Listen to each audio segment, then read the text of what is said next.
Your daughter has just turned 13 and you have also just found out that she is pregnant.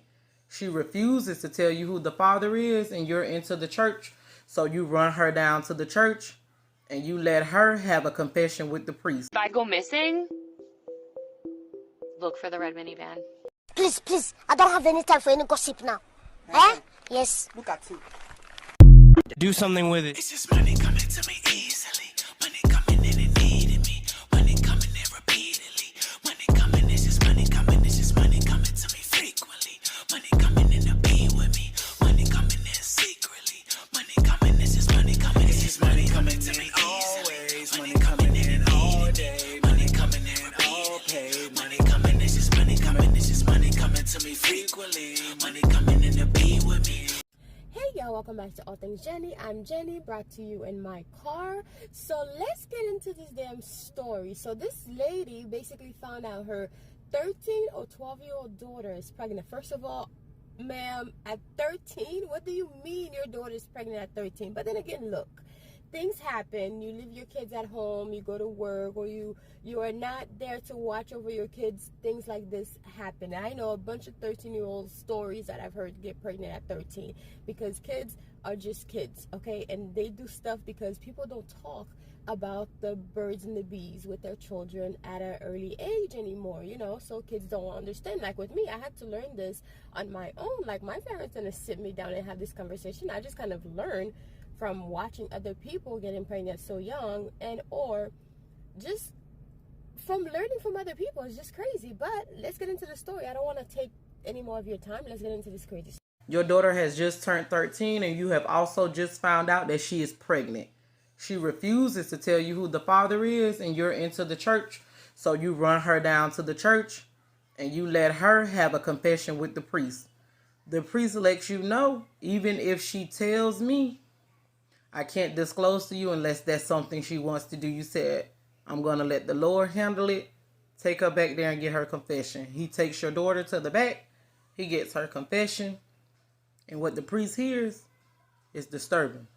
The priest brings your daughter to the front and he says, I know I'm not supposed to say anything. And he looks at your daughter and he says, tell your mother what you told me. You look at your daughter and your daughter looks back at you and she lies. The priest looks at her and he says, are you sure you want to go this route? Your daughter says yes. You go down to the police station and you press charges on your brother, which is her uncle. The priest hears about it and he can't take it. The priest comes up to the police station and he wants to give his confession. The detectives come in the room and they say, are you sure your uncle is who did this to you? You look at your daughter and she says yes. And you say, I believe my daughter because I took her down to the church and I knew the Lord would make a way. The detectives tell you your daughter is lying because the priest has come in and he has given us her confession. And it is not your brother.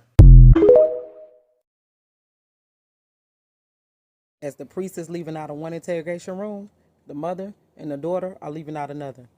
The priest notices, he turns around, he grabs the daughter's hands, and he says, I am sorry for what your grandfather has done to you. I couldn't hold it anymore. Her mother looks at her as if she is in shock. She is in disbelief. And as the detectives are coming out, they're letting you know they're on the way to your home, and they are going to investigate what your daughter has said. You're such a rush of shock and rage, you head to your house as well. As you are pulling up, the detectives are already there, and they are walking your oldest daughter out in handcuffs. She has blood all over her. And your oldest daughter looks at you, and she says, I hate you for making me keep that baby. If I go missing, look for the man in the red minivan, a Spanish man in the red minivan. That's what this young lady titled her video, because she got a reading from a psychic that told her that she's being... If I go missing, look for the red minivan. So I'm coming on here just to document what's going on in my life. I have a psychic client. She had informed me back in the summer that she had some type of premonition that I was being watched by an Hispanic man and to not walk outside alone. There's more to the story. I'll get back to that if you guys really do want a detailed story. However, all I know is avoid walking the street alone at night, and I guess don't engage with any any men that are alone, but especially, you know, Hispanic men, because it's specifically what she saw. She said that he had been watching me. I can't live my life thinking I'm being watched all the time, but that hasn't like escaped my head. It has been in the back of my brain and my mind all the time, because how do you just sleep at night knowing that you're being watched? I am training a new girl at work, and I decided to tell her about it. We were just bored at work, and I'm like, oh, well, want to hear something crazy? So I tell her the story. So now, because I'm training her, she worked her first half shift alone. That would typically be a shift that I would be working. And where I sit, I'm surrounded by windows. It's kind of like a snow globe. We had the window behind us closed, really just for warmth, but in fact, that actually does block people coming up the road this way from just seeing me. And she said that she happened to look outside, and she sees a red minivan pass by, and she said that he like broke his neck trying to like turn and look in, and she's like, we made direct eye contact, and it was weird. She said that it was an Hispanic man in his 30s. He was alone, and she even described what he was wearing. She pretty much had all the details except the license plate, which would have really been great info. But so then she goes on to tell me that she saw this man drive past 4 more times, an hour apart, and every time breaking his neck trying to look inside and look for me. I don't know. I kind of looked at her like, you remember what I told you the other day, right? And she's like, yeah, that's why I'm telling you. Like, I think that's your stalker. He was always driving the same direction. He was always alone. And like, I don't know a lot of 30-year-olds driving a red minivan without children. It's like a soccer mom car, whatever. But like the other half of me is like, okay, if you're not driving a minivan with a bunch of kids in it, you're driving a minivan to abduct a bunch of kids. I'm not a kid. I'm an adult. But I'm being followed. I don't know. So then last night, I get out of work, and I walk out with my clients, especially the female clients. I do not want them walking out alone at night, and I don't walk out alone either. So I get in my car. Thankfully, the door's locked, and somebody just goes to my passenger door and starts pulling at the handle. It was a man dressed as a woman, which is fine.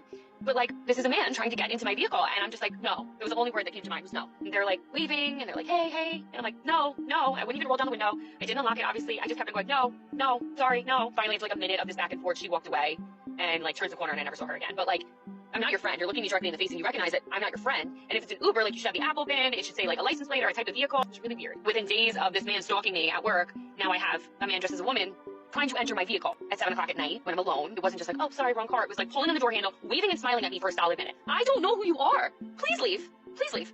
I don't know why I'm telling you all of this, but documentation. If I go missing, look for the red minivan.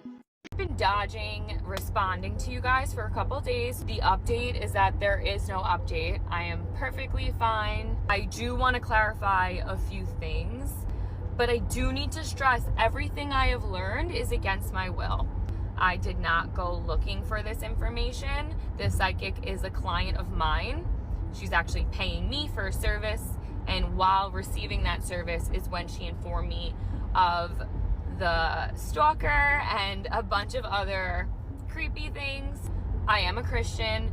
I don't go to psychics. I don't entertain that whole world. That's just not how I was raised. Maybe he doesn't exist and this was all a bunch of baloney.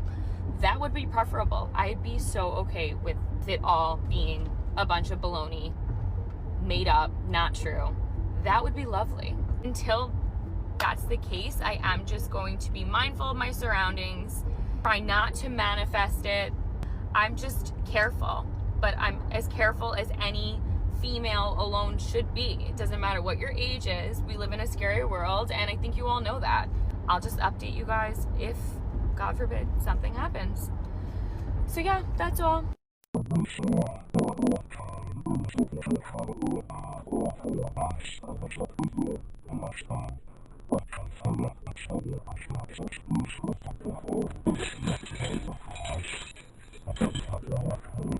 I feel like I only hop on here for bad news, but I just need to talk about what just happened.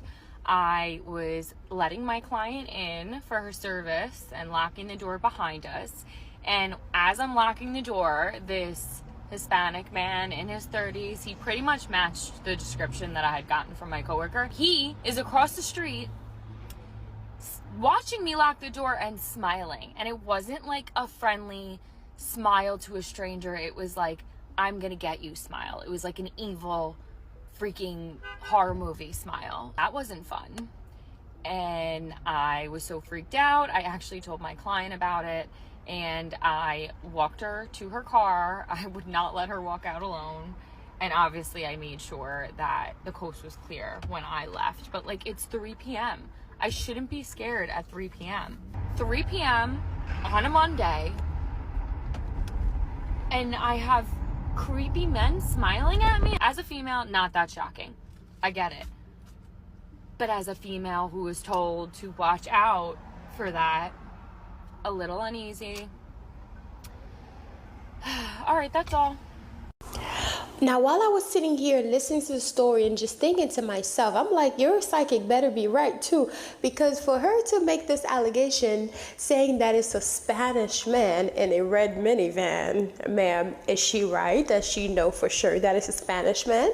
Because it can very much be a white man with dark brown hair. How do we know it's a Spanish man? And when they came to your door trying to open your car door and it was a man dressing like a woman, did she look like a Spanish woman?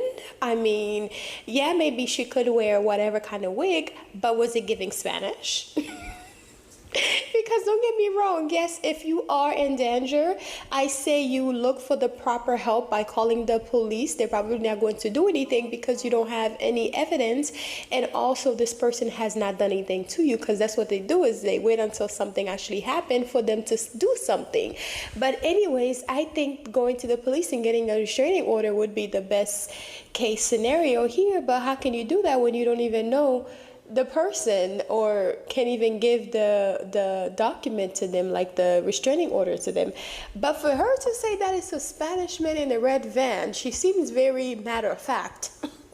So she better be very matter of fact, because saying that it's a Spanish man and not just a man, period, like any man could be the target, or not the target, but the person, it's crazy saying that it's a Spanish man. But if it is a Spanish man, you be careful out here, because it is kind of crazy. You know, that's why I say you should always have your heads up, looking everywhere, because you just don't know when the killer's going to be behind you. So be careful out here, y'all. This is a lesson.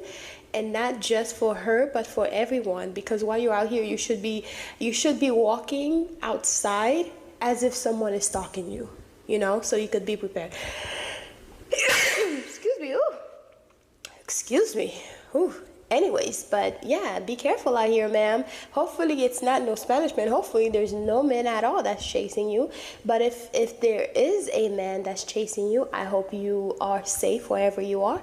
And I hope to God that it's not a different race of man that they're saying is a Spanish man, because that happens all the time. Anyways, I'll talk to you guys later. Bye. My phone is like sliding down. Anyways, I'll talk to y'all later.